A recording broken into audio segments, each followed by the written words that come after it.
और उन्हें क्लिप में लोड करते हैं। हम बंदूक लोड करते हैं। किंडर सरप्राइज के सामने टारगेट चुनेंगे। शॉट, हालांकि ये थोड़ा कमजोर लग रहा है। पन्नी उखड़ गई और अंडे पर एक गड्ढा जरूर बना। देखिए, चलो पन्नी के बिना ट्राई करते हैं। बहुत कुछ नहीं बदला, बिल्कुल उतना ही बड़ा गड्ढा है। अब चलो कॉर्न पफ्स लेते हैं। इन्हें एक टारगेट के रूप में फिक्स करेंगे। 2 शॉट, छेद के अंदर 2। प्लास्टिक कंटेनर के बारे में क्या? आसान एंट्री। चलो एक और कंटेनर के साथ ट्राई करते हैं।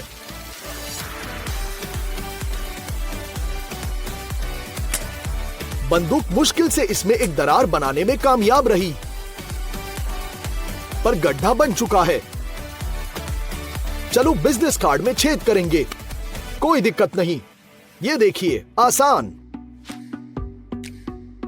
और प्लास्टिक कार्ड, एक छेद नहीं बन सका, लेकिन ये फट जरूर गया। अब सीढ़ी पर जांच करेंगे। हम बंदूक पर निशाना बनाते हैं, शॉट मारते हैं, उसके बाद दूसरा और तीसरा। डिस्क डिवाइड हुई, हालांकि केवल 3 चांसेस लगे। अगला है एक पिंग पोंग बॉल।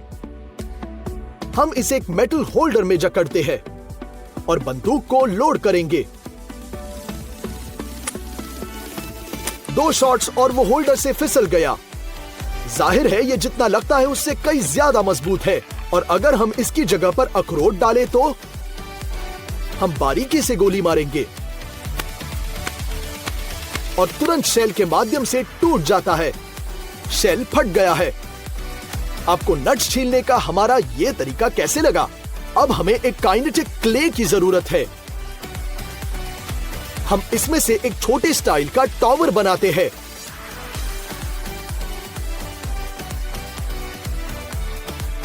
अब हम इस पर गोली मारेंगे और गोलियां उछलती है। देखिए, चलो रेत की परत को थोड़ा पतला करते हैं। अब कम से कम वे रेत में फंस तो जाती है, जबकि हमारी टॉवर ढह जाती है। ये तो फिसल गई। अगला टारगेट एक जूस बैग है। हम टारगेट करेंगे। 1 शॉट और कुछ भी नहीं हुआ, और 1 शॉट और फिर से कुछ भी नहीं। लेकिन तीसरी बार हम टेट्रा पैक को पंच कर चुके हैं और रस बाहर निकलने लगता है। ऐसा लगता है कि पैकेट सीरियसली चोटिल हो गया है। रस बाहर आ रहा है। और शेविंग फोम के कैन का क्या होगा? मैक्सिमम पावर से बारीकी से शूट करेंगे। डेंट बंद रहे हैं, जारी रखेंगे।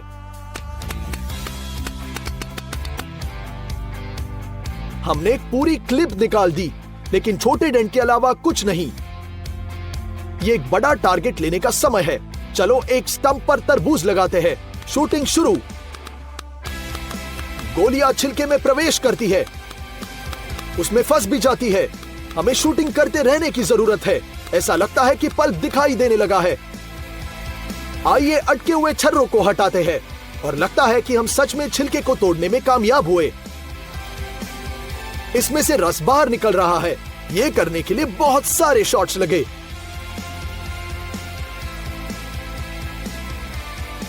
और अब चलो एक मैच के साथ मोमबत्ती जलाएंगे और एक शॉट के साथ आग बुझाने की कोशिश करेंगे। बॉम्ब, मोमबत्ती। सिंक को पानी से भरेंगे और नल को खुला छोड़ देते हैं। बॉल को जेट के नीचे रखेंगे और देखते हैं कि यह कितनी तेजी से घूमना शुरू करता है। और यदि हम जेट को बॉल की तरफ मारेंगे तो फ्लो में बहेगा। अब हम इस धागे से बांधते हैं। जेट में फिर से लॉन्च करेंगे। ऐसा लगता है कि ये एक छड़ी है, लेकिन सही दिशा में खींचकर हम अभी भी इसे बाहर खींच सकते हैं। यदि आपकी टेबल टेनिस गेंद थोड़ी पेंच गई है, तो इसे सीधा करने के लिए कुछ सेकंड के लिए उबलते पानी में रखना सही होगा। देखिए कैसे गेंद अपने मूल आकार में लौट आई है। हम इसका फिर से उपयोग कर सकते हैं। और अगर आप पानी को उबाल नहीं सकते हैं तो बस उखड़ी हुई गेंद पर एक लाइटर जला सकते हैं, लेकिन कुछ दूरी पर, ताकि ये छेद न कर दे। आसानी से कई सेकंड्स में मूल आकार और ओरिजिनल बाउंसिंग कैपेसिटी दोनों उसके पास लौटती है, बिल्कुल नए जैसे। मैक्सिमम पावर पर हेयर ड्रायर चालू करेंगे और गेंद को एयर फ्लो में रखेंगे। वो ऊपर और नीचे करते हुए हवा में तैरने लगता है। यदि आप हेयर ड्रायर को झुकाते हैं तो यह भी प्रवाह में रहता है। एक दूसरी गेंद को जोड़ेंगे और अब वे दोनों तैर रहे हैं।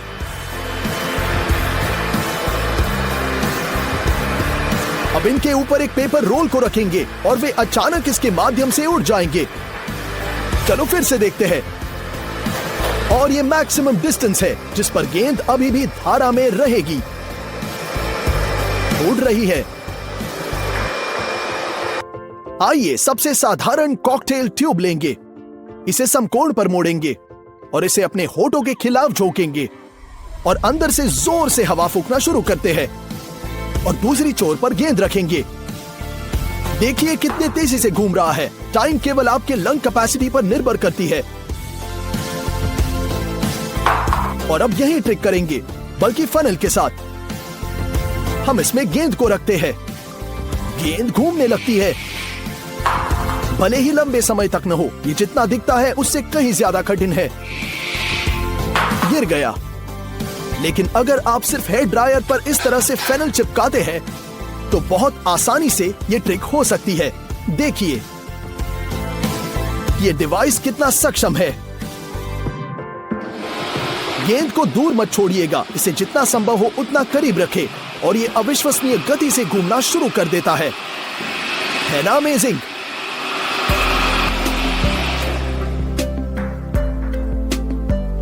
आइए देखेंगे कि गेंद आमतौर पर कितनी ऊंची उछल सकती है अगर हम इसे साधारण तौर पर बाउंस करेंगे तो।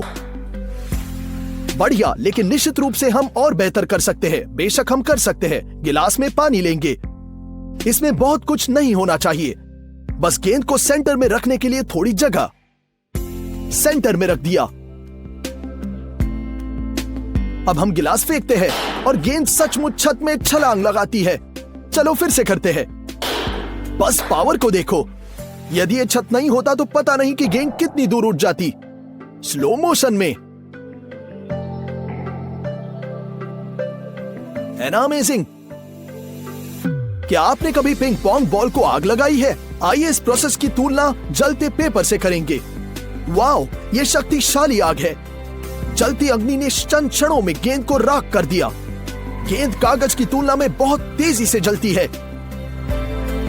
क्या आपने सोचा था कि ऐसे होगा? और राख हो चुकी है। बहुत ही तेजी से जल गई।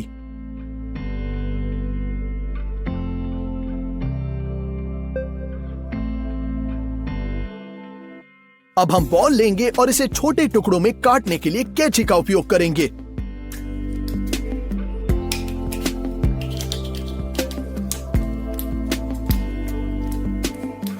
फिर हमें पन्नी की एक छोटी शीट की आवश्यकता होगी। हम इस शीट के अंदर गेंद के टुकड़े डालते हैं, ऐसे।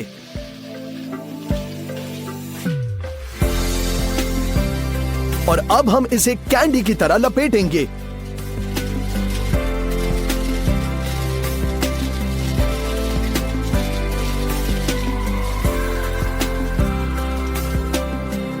फिर पन्नी की एक और परत और पोटली जैसे बांधेंगे।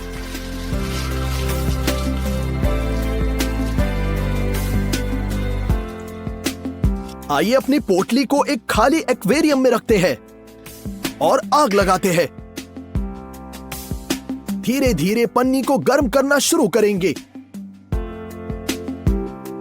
तब तक गर्म करें जब तक कि अचानक धुआं ना आ जाए। दूर हो जाना। स्लो मोशन में देखेंगे कितना सुंदर है। लेकिन घर पर इसे दोहराने की कोशिश बिल्कुल मत कीजिएगा, बहुत खतरनाक हो सकता है।